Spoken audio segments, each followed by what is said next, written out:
All right, welcome to another episode of the Purpose Podcast, where we help business owners in Raleigh, North Carolina and beyond operate their business with intention. I'm your host, Adam Gross. I'm Gordon Buchanan. And today we have our very special guest, the founder of Purpose Networking Group, and a man with a vast array of experience who now leads InTrust Realty, Lee Goldstein. Woo. Lee, welcome. Hello, how are you today? Great, man. Yeah, good. Excited to have you. I'm glad to be here. This should be fun. Absolutely. Yeah. Well, tell us a little about what you do now. Okay, so I help my clients buy and sell residential real estate, and a little bit of my past before this. Before I was in real estate, I was the area developer here in North Carolina and many other states for a company called Slotsky's Deli. And prior to that, I had my own franchise in my hometown, which was Video to Raw. We had 11 video stores, and we were in the top 10 in square footage, and we're the first one to build a video superstore and the first one ever to have live videos out on the shelves. Pretty crazy. But today, it's real estate we do. It's real estate now. It was real estate before, kind of, right? Well, even like with Slotsky's Deli, we bought the dirt, built the building, and then sold the whole thing to the franchisee, just in the kind of a turnkey program. So real estate was always part of it, even back in the video days. And you kind of grew up in the upstate New York area, is that right?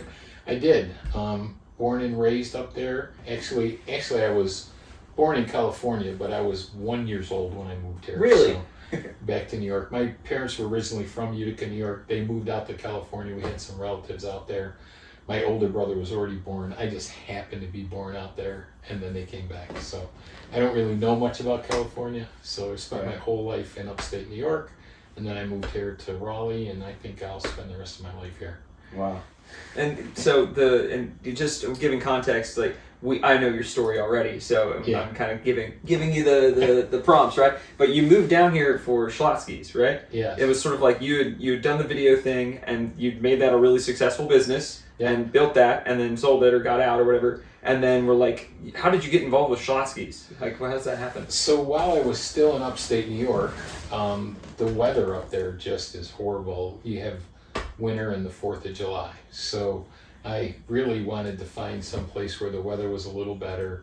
And we were losing population in my hometown, where here in Raleigh it's growing like a weed. So I actually found in Entrepreneur magazine that Slotsky's Deli was looking for area developers. I called them up, asked them what it was all about and how it worked. It was really cool because I was a franchisor, and now with Slotsky's, I'm not the franchisor or the franchisee. I'm kind of the middle guy. I help people get into business, kind of like what Dan does. Right. And then once they get in, then I collect royalties from that restaurant for the entire lifetime of the restaurant. Wow. And by the time I left Slotsky's, I had over 50 restaurants in my development territory. Wow. So it was What were pretty you good. looking for in a franchisee? Well, franchisees, first of all, they had to have the wherewithal, right? They had to be able to afford one, because they were $1 million restaurants even back then. And they had to be someone who could work for themselves, because obviously with a franchise, you do have guidance, but you're still an independent contractor and you do your own work. And then somebody who is personable and can get along with people. So we would just look for the best possible candidates that we can get that could do those things. Interesting. And so, okay, so then you're building up that restaurant group, and then how does it turn into real estate, InTrust Realty? Well, Slotsky's actually was paying a lot of money to their area developers, and someone on the board of directors got the idea that if they got rid of the area developers, they can take that cash, put it back in their balance sheet, and get rid of the area developers. So I think they actually filed to get rid of us. At that time, there were 750 restaurants, and when they were done in bankruptcy, they were down to 300. So they lost more than half of their restaurants in that whole process. So what they were hoping was going to happen didn't happen. They lost too many units. And Gotcha. once they filed for bankruptcy, it was just hard to get product. None of the suppliers would supply us anymore. We were going to local stores getting product. It was a mess. So And then I had an appraiser come and appraise my house, and he was telling me about the business and how he does with it. And I says, well, maybe I should get into that. Me and my wife went to school to be an appraiser. We met another couple. He was an attorney. We ended up, out of all four of us that went to appraiser school, I'm the only one that actually got my appraiser's license. Grace got her real estate license, so did the other two, and we all went to the same firm. So the three of them went to RE/MAX, and I opened up an appraisal business. And after about 3 years, I realized that appraising was not as much fun as you would think. It's a lot of report writings, and I like to be around people. So after 3 years, I just figured I couldn't make enough money doing what I was doing in appraising, and I'd like to sell again because that's what I've done all my life. And so I moved over and went to work for RE/MAX, did that for 3 years, and then we opened up InTrust. Cool. Wow. After that. So I think that's a big step, right? Obviously, and this is something that I think Adam and I have tried to dive into without all of our guests, because most of them have been people that own businesses and have typically changed careers. Yeah. Or in this, example of Chris Eklund, somebody that had his own business and then went back to a career working for somebody else. Yeah. So, what was the hardest thing, the scariest thing? What was the process like starting your own business? Well, starting is always difficult, Yeah. and people forget about how hard it is to start over. So I've done it 3 times in my life, and I think that's enough for me. I don't think I have another restart in my life, but it was difficult, right? Because you know it can be rewarding, and you can see just as people in our group, right? They come in, they're new, they're struggling, it takes some time. You hear about their struggles as they go along, but as things start to progress, like if you talk to Gray with Mighty Dog Roofing, today he was saying, boy, we've had the last 2 months have been really good. Our business is starting to grow, and I think you start to feel that piece, and then you start doing it and you're saying, wow, I can do this. It means I can do other things. And like Rich Reagan, who's done Garage Force and he does his carpet cleaning, he was kind of saying, I forgot how hard it really was to start a new venture. And now he has to take his time and split it between 2 different businesses, so he can't devote all of his time to one. So somewhere one of those businesses are losing his guidance, right?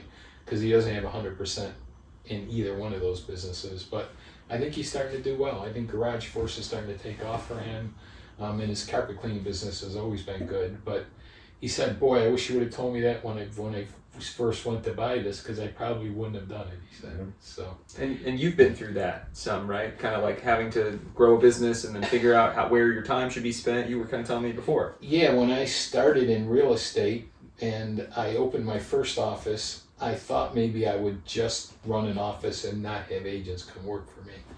And then I had 4 or 5 people just call me up and say, hey Lee, you opened your own office, I'd like to come work with you. So we started adding agents, and then it turned into trying to open an office in Charlotte, one in Fayetteville. I had 2 agents at one time in Charlotte, had one in Fayetteville. I would have to meet with them every week, spend a lot of time with them, teach them what I'm doing, just to have them after a while find another place where they can save a nickel and leave me regardless of how much I help them. I had one girl that came with me. She worked for RE/MAX for a year. She did 5 transactions at RE/MAX. Her first year with us, she did 31 transactions. Wow. Her 3rd year, she left and went someplace else because they gave her 5% more on her commissions. But she actually told me, I recently talked to her, said that when she worked for us, she did more business than ever in her lifetime. So sometimes just getting something a little cheaper is not what's really better for you in the long run. Right. So I think if she stayed with us, she'd probably be doing even better now. Yeah. Can you dive in a little bit to when you started real estate, the time frame it was, like what was going on in the world? Yes, so I started in real estate sales in 2008. Yeah. So 2008 was like the worst market ever for real estate. And I would go into the office at RE/MAX, not that often because I officed out of my house, but and all the people in the office were crying and complaining how bad business is, they can't get business, they don't know what to do. And I didn't know anything about it being bad or good. I just knew that I had to feed my family. So I got leads. I called them every day. Every single lead I called every single day for 5 days in a row. And as you get more leads in every day, you can imagine I had hundreds and then thousands of leads. And literally I spent my entire time just calling people until I get somebody in the car. And once I get them in the car, I take them out and show them homes. When I wasn't doing that, I'm still calling.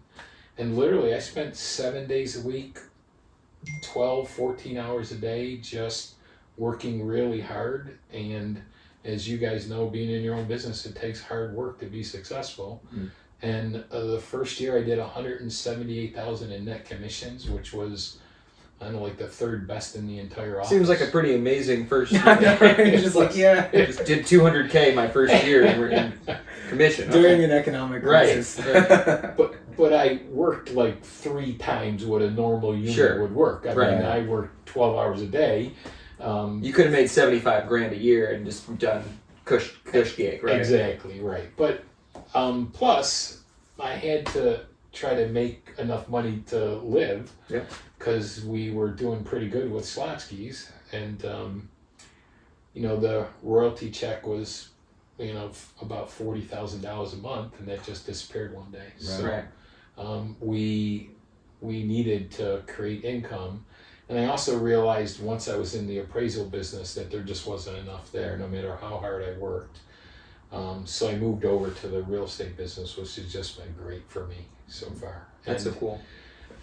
What's changed from when we first started in the business is today, 95% of all my clients are personal referrals or past clients.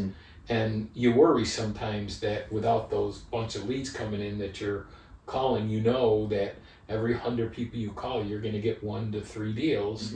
And if you keep making that's 500 calls to those people, because you call them 5 times, but that they're going to create deals, and you worry sometimes like, okay, is somebody going to call me that I have out there? But it's been just great. This year, maybe our best year ever. We're very close to that. And the most important piece about that is I don't have all that time calling people and calling strangers trying to get them to work with me. So I actually have more free time now than I ever had in my whole career, and I'm actually making more money. So it's kind of the best of both worlds. That's amazing. Heck yeah. I mean, what is it, 1:30 on a Wednesday? We all have time to sit down and have a podcast? It's not too bad. Normally I wouldn't, Gordon. I know. We had a meeting and something changed. So Exactly. that's very interesting. Yeah. It's been cool. So can you dive into that switch between kind of going out and trying to make it happen versus kind of looking at what you've already got? And now you mentioned last week at the meeting that you just call people in your network to check in. Can you dive into that a little bit more? So what I've learned through a book called Ninja Selling, and it's actually where I got the Go Giver book from too. I coached with Ninja Selling for a couple of years. And the whole idea is that if I can get 150 people in my sphere that are going to give me referrals and use me for real estate, those people are going to touch 4 other people every year that are buying and selling a home. So even if you get a small percentage of those, you can do the math. It's well over 60 transactions a year, only if you get 25% of that business that comes out of those 150 people. I'm not exactly sure where it comes from. Gordon, you may know, but 150 people, there's some secret to that number that it's all you really can keep in touch with any given person. If you try to get higher than that number, you have struggles with that. So 150 people is our goal in our sphere. I have about 300 people in my entire mailing list, so I do mail to more, but we mail twice a month to most of our clients, and then we try to call them once a month too. So if you keep up with the people that already know, like, and trust you, they will give you more referrals than anyone else out there. The chances of getting a referral from someone who already knows, like, and trusts you is much better than from a stranger that went to realtor.com and said, I want to go see this house. Because really, they just want me to open up the door and let them in the house. And I used to do that. I'd run out and show them, and maybe 1 out of 5 I would get a client out of, or less. But now if they call us, we sit down with them, we want to go over the home buying process, We want to talk about the pitfalls in the contract, how to get an offer accepted in this market, and go through the contract to make sure that they understand it. So making sure that we understand what they're looking for, they understand what we're doing, and then they actually hire us at that meeting. And if they hire us, then we go out and help them find homes. If they're not ready to hire us, then we don't. So we stop working with people that are not really clients, but are prospects. And until you become a client, we just don't work with you anymore. And that's really what has helped me get more free time and more time to spend with my family. And a lot of people in my sphere are my friends and spend time with them too. Right. So that's awesome. It's like the people you do business with are also your friends. Yeah. You know what I mean? It's pretty cool. It's awesome. Yeah, so you're sending out physical mailers twice a month to people? Twice a month. I think I get your mailers, yeah. Okay, so Gordon, there's 2 now, right? So did you get the one from Outback? Are you on that list? I don't think I'm out on this special list. What is this list? What is this list, Lee? Well, it's the same list, but there's just 2 different postcard people that we work with. So we were just sending out past clients' sales, just pictures of the house we sold, that kind of thing. And then Caroline one day found this boomerang company that gives you a free service at a local business. So I think the last card we just sent out was a free appetizer at Outback. Cool. And before that was a free cup of coffee at a coffee shop. And I think there was a free fondue at Melting Pot. So we now, instead of sending them 2 real estate cards, we send them one of these cards and 1 real estate cards, which just adds a little more value to them. Well, right, and it makes them take an action. It doesn't make them, but like they're more likely to take an action with that than they might be with the other one if they're not in the market for real estate. But if they get a free cup of coffee, take an action, InTrust Realty, get the free cup of coffee, now it's cemented in their mind. Exactly. Well, it's just awesome. And I get calls all the time, and Adam, they'll say like, hey Lee, thanks for the card. I just went there. I had one guy called me and said, I just went and had a cup of coffee there. It was really good. Thank you very much. I'm looking forward to the next one. Yeah. I was like, okay, it's like great. how timely. You know what I mean? So something I'm super interested in, and just as a change of topic, is our networking group in general. So Purpose Networking here in Raleigh is how we all know each other. Mm-hmm. And obviously we know what it is now. It's a great networking group. It's, this kind of amazing, free-flowing, growing thing. But it started somewhere, somehow. And I think it was with Lee. Yeah. So, can you tell us a little bit about the genesis of the group and why you would want to do something like that? Was it time the same year you were starting up in real estate? Like all those kind of things? It's similar. So, B&I was the big networking company around. They still are, and they do a great job here in the Triangle. So originally we were a B&I group. Mm-hmm. And what happened is we only had about 14 members of the group. And Steve Hand, who's the president of the local community, he's actually the franchise owner of B&I here locally. He sent somebody to our group to tell us that we needed to get to 16 or they were going to shut us down. He apparently went to a convention, and Steve found out he had the most small groups of any other franchisee in the country. So he wanted to fix that problem. Right. And the way he went about it, at least for our group, didn't work very well. So this person came in every week, said, if you don't get to 16, we're going to shut you down. You can imagine in front of a bunch of networkers, you tell them, either you grow your group or we're going to shut you down. Instead of us growing the group, we lost more people. They leave because they're like, I don't want to be a part of that. Yeah. Exactly. So we got down to like 10 to 12 people over an 8-week period. Then he sent another person in for another 8-week period. We got down to about 8 core members of the group. And then they said, well, we were just kidding. You can still be a member of BNI. And I was like, oh my God. I mean, you've put us through this for 16 weeks. I think we're just going to go do our own thing instead of being a BNI, because they actually made us lose a bunch of people saying that if you don't get to the right size, we're going to shut your group down. So it took a long time and it took a while, but we just started growing. We charged $50 for 6 months to join the group, right? We just needed bodies and people to be a part of the group. And we've been around so long, we've shut down several restaurants. So like the first restaurant we ever went to, They closed. Then 3 or 4 other restaurants we were meeting at, they closed down. Now we're at Raleigh Founded, which is just a great place. There's no restaurant. It's just been really, really good. So what we did once we started our own group is we added some food because we thought to have something to eat when you got there would be really, really good. We eliminated the guests only being able to come twice in the lifetime of the group because I really believe that that's just focused on getting members and generating revenue for BNI, not for the group itself. And the money that we collect actually gets used to help the group grow and to help pay for the food and for our socials. And we noticed that socials are kind of more fun than having our regular meeting. So we decided to add a social once a month. So we typically have 3 or 4 meetings depending on the month, and then one social every month.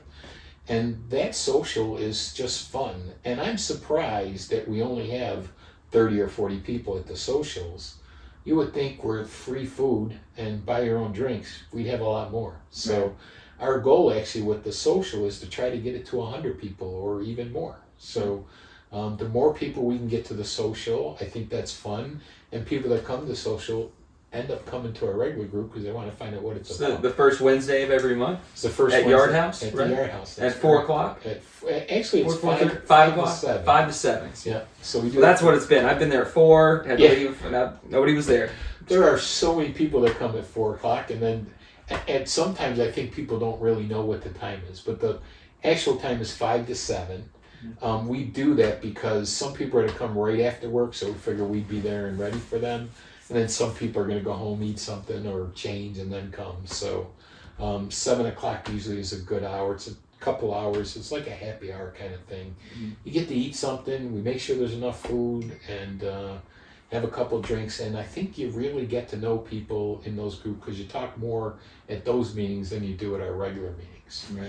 And I think you even notice at our regular meetings, it used to be we started the meeting right at 8:15. The actual meeting part, and it's probably 8:25 to 8:30 now. Mm-hmm. And the reason for that is if you watch the group before we start, everybody's talking. There's a whole bunch of business being placed and talked about during that time. And we really think it's a great time for people to just get to know each other. So we like that piece so much, we've extended the time that we do for that. So Yeah. I think it helps. And I'm just always impressed at the amount of guests we get as well. Because so I was part of BNI back in the day for a little bit. I met you at Purpose, 10 years ago, something like that, when I was a kid. Yeah. I was Adam's age. Yeah. Doing that. And you're getting us all at 23, 24 in the group, right? And then, kind of left because I was doing something else. But I'm just always amazed at how many guests we have compared to BNI. Why do you think that is? Well, first of all, a guest can come as many times as they like. Right. If That you're in is huge. BNI, you get to come twice and then you can't come. Right. And, collecting the dues isn't what's really important. What's really important is what happens in the meetings. Right. And that we share business with each other. So why would you want to eliminate somebody from being able to come after 2 times when they may not know if this is the right thing for them yet? So let them come as many times as they want. The other piece I think that we changed, that if you have more than one person in your company, that those people can come too, and they can sub for you as many times as you want. If you really want to make sure there's attendance there, like Caroline and I both work for InTrust Realty, but as long as one of us there, that seat has an attendance. And I doubt that we have many missed days even between the 2 of us. So we thought that was another good thing to do for people because it's an every week commitment. That's a lot of commitment for people. Right. So to make it easier for them to be able to have somebody there to represent the group, we just thought it was important to allow other people from their company to be able to sub for them so they can have somebody there that really represents them. Does that make sense? Yeah. What would you say to people that don't want to network or don't think networking is important or just don't make it a priority? Yeah. So I think even Caroline, who, believe it or not, does not like to get up in front of a group and speak. And she gets knots in her stomach, it drives her crazy. And when I first asked her to do it. She says, Lee, I really don't want to, but I will. She's like, is this part of my job? Yeah, exactly. And I think when you do get up and speak in front of somebody, I think it just helps you understand it and makes you feel better about it. And don't worry about those butterflies in your stomach, because everybody has them, Right. including me. Including actors and actresses. Right. They have butterflies in their stomach all the time. If you didn't, you're probably not normal. Right. So it's okay to have those issues when you get up to speak in front of a group of people. And as you do it more and more, it just gets easier and easier. And Caroline's pretty good now. She gets up every meeting and talks about why we meet. Yeah, she's fabulous. Yeah, and she thinks she still gets butterflies in her stomach every time she stands up. So, Well, like you said, I think everybody does a little bit in their Right. own way, right? Yes. So to what extent, I guess that's up to the person, but everybody should. Because it's like even Tom Brady, you hear like Tom Brady talk, he's like, look, man, if I weren't nervous to go out and play, something's wrong, right? Right. Like, what's wrong if I wasn't nervous? Like, why am I not concerned about the outcome here? exactly. You know? And that it's possible that I might not win today, right? Exactly. Yeah. Do you do other networking? The other networking I do is typically with other groups and I don't do other networkings in going to BNI. So I don't go to another BNI group, and I really feel like if you are a member of more than one seat specific group, you have a problem with giving referrals. Because if I'm in two groups, that means I have two realtors, I have two insurance guys, I have two mortgage guys Right. that I need to feed two. And it's hard enough to feed one, let alone being able to feed two. So we frown on the idea of being in another group, but we're not going to eliminate somebody because they are. Mhm. So if you can just be a member of our group and not be a member of a group, obviously that's the ideal person to join our group, because that person's going to give more referrals than somebody who's a member of two groups.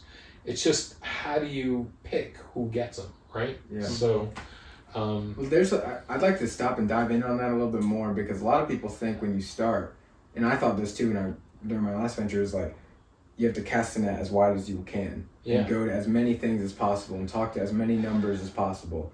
Yeah. So can you elaborate throughout all your sales experience of the decades that you have selling, what have you learned versus the far and wide versus like the narrow and deep approach? Yeah.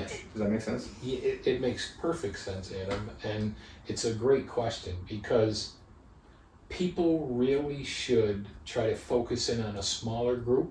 Mhm. I think it's the same thing as talking about the people in my flow. Yeah, the 150. 150 people, like I have like 8,000 people in my database, Mhm. and I want to get them out of there. Right. I really want to keep around 150 of my core people, and then another 150 that are just kind of fringe people, and just really work on those people. The people that you know, like, and trust will refer you more than anyone else. So even when I was with Slotsky's Deli, what I used to think, and I think everyone has this mindset, if I can do this good in North Carolina, if I buy Virginia, and I buy Florida, and I buy West Virginia, and I buy New York, and I buy Ohio, which I end up buying all those territories, Mhm. the more territory you buy is not necessarily the more income you're going to make. It's how many units do you put in that same market. If I focus on the 150 people that are in my flow, I will be able to spend a lot of time with them. I'll be able to generate a lot of referrals from there, and I get more business from that 150 people than I can by 1,000 people that I barely talk to or don't have time to spend with. So it's not how many units you have all over the world, it's how many units that you have in your territory. And if you stay with one territory and really grow that territory out, I think you can do better than having a bigger territory. It's really not how big your territory is, it's how many people you put in the territory that you have. Mhm. So I think working on a smaller, closer knit group of people is much better for most businesses. Maybe not every business in the world, but certainly for ours. Does that make sense? Yeah, 100%. Okay. It's like do you find that the quality of your relationships with the people you do business with are better because of that? Yeah, and a good friend of mine, John Matthews, I met John Matthews when I first came to Raleigh. we were sitting at Sullivan's having a dinner with me and my wife, and we were going to the theater. And this guy was sitting next to me. His name was John Matthews. We talked to him a little bit and never really became friends, but he was very personable and talked to us. And then I went to another networking thing. It was a wine tasting, and he came in with a bunch of his friends. I said, I know that guy. And so we built a relationship starting that time. Then he bought his house from me, and today, if you asked him who you should call about buying real estate, the answer would be me. But that's probably only since he bought his house, which is about 4 years ago.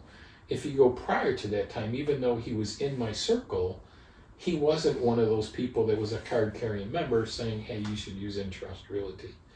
But as you spend more time with people and they see what you do and how you do it and how you treat other people, they get more comfortable with you. Now, he refers all his clients to me. He just called me the other day, said, I got a client coming into town. She's looking to move here. She may be a year away. Would you take her out and show her a few homes? I said, absolutely. She's looking at between a $2 and a $3 million house, and she's probably not going to use anybody else from me but me. And it came from a trusted person in my referral group that is sending me referrals. So I think it's really important to focus in on the people that you know. And I talked with this about Bobby McGrath. Bobby McGrath is out there trying to find new agents to use her services. And Home staging. Bobby home McGrath. staging, Home that's staging. right. And I'm like, Bobby, you have a huge database of agents that you've already worked with. Send them a postcard once a month. Show them your newest house you just staged. Take the best picture you could find out of all of the pictures that get taken for the house. Send that postcard once a month to the people that are already in your database. They will refer you more than any stranger out there. So Bobby, I believe, is starting to work on that, and she's calling some of the past people that she's worked with before, and she's starting to get more referrals. And it's scary, right? If you're used to calling leads to get all your people, and that's where all your businesses come from in the past, to stop doing it, which is Ninja Selling said, stop. Don't buy any more leads. Yeah. And just work with the people you have in your database. And it was scary, and it was hard to make the transition. But once you do, it's so much more fulfilling. Mm-hmm. There's better people to hang around with. You have more fun. I mean, Gordon, you came to the barrels, the bourbon barrels, yeah. Good barrels, and those are all people I hang out with and people that I know. And they'll all be past clients or referral clients sometime in the future, mm-hmm. right? So, and that's more fun than getting on the phone calling 20 strangers, right? Yep. So the more things you can do with the people that you know and spend time with them, the postcards as we send them out to everybody teaches them that I do business and I know what I'm doing and I'm in real estate. So when I talk to them and see them, I don't need to talk to them about real estate. I just need to talk to them about them. Mm-hmm. What lights them up? What makes them happy, right? Mm-hmm. And if you talk, who doesn't like talking about themselves? Everybody right. does. Mm-hmm. So if you talk to them about themselves and just say, hey, it's good talking with you. Look forward to seeing you at the next meeting or over here, or I'll talk to you soon. And so it's just a much better way of growing your business. Yeah. At least I think so. I love that. That's the first thing you ever said to me was when we got on the phone for the recruiting call for the group. You said, like, Adam, when you have these meetings, just talk about them and you'll be fine. Yeah. Like, just get them to talk about themselves. Not in like a way to take, but just in a way of like, it's easy to talk to people when they're talking about themselves. Well, just think about that. If you learn about other people and you know them better, mm-hmm. right? When somebody I know maybe has a bottle of bourbon he's been dying to get his hands on, and you happen to come across one, mm-hmm. right? Then you know to call them up and say, hey, guess what I got, right? And you can light them up that day. There's nothing better you can do to a friend than make them excited about something that you can do for them. Yeah, right. 100%. Well, maybe we wrap it up by asking you, yeah. what's got you excited right now? What's your next thing that you're really pumped about? What's lighting your fire right now? So, you know what, Gordon? It's being able to spend time with my friends and my family. Yeah, and that's awesome. It's something that I haven't been able to do in the past. So now that I can do it, I'm liking it even more. And I have to say, Andy Border's a big change in my life, because when I first started hanging around with Andy, he'd call me and say, "Hey Lee, let's go get some drinks tonight and maybe some dinner." And I'm like, "Andy, I can't. I got 40 phone calls to make. I'm gonna be here till 10 o'clock. I can't." And once in a while I'd get out there, and then a few more times I would get out there more, and then I would get out there more. Now we do it quite a bit, and we hang out a lot. And so the more time you can spend with the people that you care about in this world, it's really what life is all about, right? Mm-hmm. It's not really about, when you die, you're not going to say, "God, I wish I stayed home and made those 40 phone calls because I missed those phone calls," right? But if I miss hanging around with you, Adam, that I would miss, not the 40 phone calls. That's good. So That's awesome. It's really important to spend time with family and friends, and I think, Gordon, that's what I like doing more than anything else. Great advice. That's awesome. We knew having the Godfather on today would be a good idea and awesome, fulfilling and insightful. So we really do appreciate you coming on. If people are interested in real estate, and we know you're busy, but you can. Everybody wants to meet new people and everything, Sure. and new clients. Where would they find out more about you?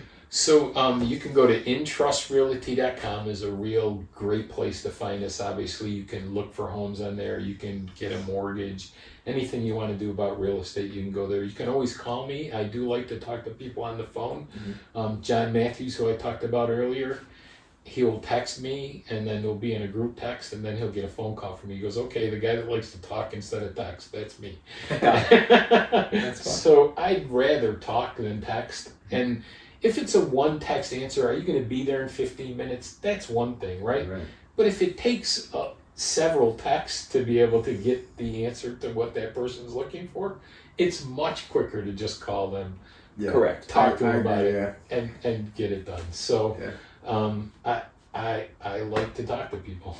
That's awesome. Awesome. So head to InTrustRealty.com to learn more. Yep, and you can call me 919-621-2911. It's my cell phone, and it's always with me. So Cool. if I can ever help you, I'm here to help. Amazing. Fantastic. Well, Lee, thank you for your time. Yeah, we're thank really you. grateful This is for a you. blast. This is a Thank you great. so much. This is awesome. I'm glad we're doing it, and Trying to grow the group, trying to get to know people. exactly. Have some fun. It's starting to work. The idea is that if you're listening right now and you haven't talked to Lee, call Lee and sit with him and ask him questions, because his experience will help you in your business. The point of this podcast is to create a platform for you to listen to someone else's podcast and then get inspired by something that you heard, and then go reach out to them and then talk to them. So if you are looking to meet with us in person, come every Wednesday morning, the first 3 to 4 Wednesdays of the month the latter half of the month, at Raleigh Founded at Gateway, right off Crabtree Boulevard right off Capitol Boulevard. And then if you want to come to the social, you can come to the Yard House in North Hills every first Wednesday of the month. 5 to 7. 5 to 7. 5 to 7. We'll be there. Cool. Well, thank you so much, Lee. We appreciate you. Thanks for watching. Thanks for listening. That's the Purpose Podcast. Have a great day. Thanks for coming.